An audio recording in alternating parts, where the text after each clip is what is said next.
গাজা উপত্যকায় মানবিক বিপর্যয় চরমে পৌঁছেছে। খাদ্য, পানি এবং ঔষধের তীব্র সংকটে গোটা অঞ্চল যেন মৃত্যুপরিতে পরিণত হয়েছে। প্রতিদিন লক্ষাধিক মানুষ আশায় বুক বেঁধে লাইনে দাঁড়ায়, এক চিমটি চাল, এক চামচ ডাল কিংবা শুকনো রুটির আশায়। খাবারবাহী কোনো ট্রাক পৌঁছালে মুহূর্তের মধ্যেই তা ঘিরে ধরে হাজারো ক্ষুধার্ত মানুষ, যাদের মুখে নেই হাসি, চোখে নেই স্বপ্ন, শুধু বেঁচে থাকার তীব্র আকুতি। নারী, শিশু, বৃদ্ধ কেউ বাদ পড়ে না এই করুণ প্রতিযোগিতা থেকে।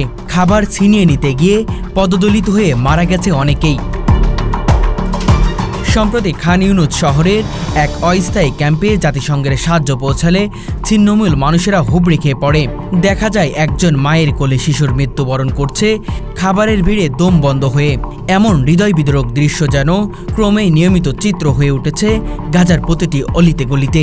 বিশ্ব খাদ্য কর্মসূচি WFPর মতে গাজার প্রতিটি ৩ জনের মধ্যে একজন প্রতিদিন না খেয়ে রাত কাটাচ্ছেন। জাতিসংঘ হুঁশিয়ারি দিয়েছে, অব্যাহত অবরোধ ও সহিংসতা চলতে থাকলে শীঘ্রই গাজা পূর্ণমাত্রা দুর্ভিক্ষ পরিস্থিতিতে পড়বে।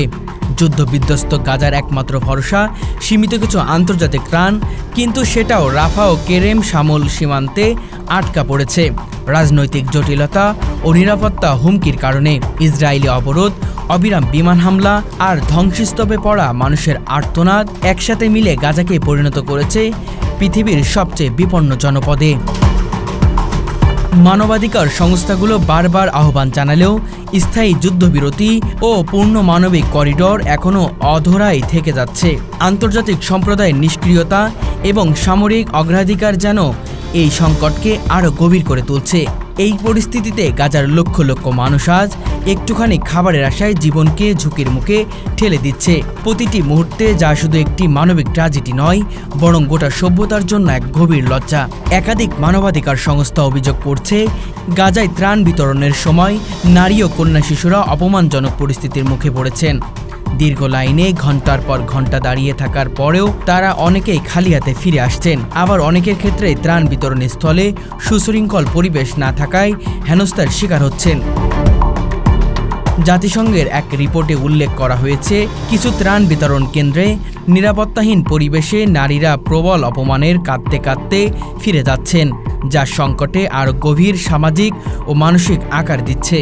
চরম খাদ্য সংকটে গাজার কিছু যুবক ইসরায়েলি সেনাবাহিনীর নজর এড়িয়ে পুরানো ও পরিত্যক্ত টানেলের মাধ্যমে সীমান্ত পেরিয়ে খাদ্য সংগ্রহের চেষ্টা করছেন। সম্প্রতি একাধিক ঘটনায় এমন টানেল ধসে পড়েছে, প্রাণ হারিয়েছে অন্তত 11 জন। ইসরায়েলি ড্রোন নজরদারি এবং সেনাগুলিতে আহত হয়েছেন আরও অনেকে। এই চেষ্টাগুলো ছিল খাদ্যের জন্য নয়, বরং মরিয়া হয়ে বাঁচার লড়াইয়ের অংশ নেওয়া এক ভয়ঙ্কর ও দুর্ভাগ্যজনক প্রতারণের প্রতিফল। নইলে প্রতিটি খাবার লাইনে পদদলিত হওয়া এবং প্রতিটি শিশু না খেয়ে মারা যাওয়ার গল্পই হবে সভ্যতার নিকৃষ্টতম অধ্যায়ের সাক্ষী।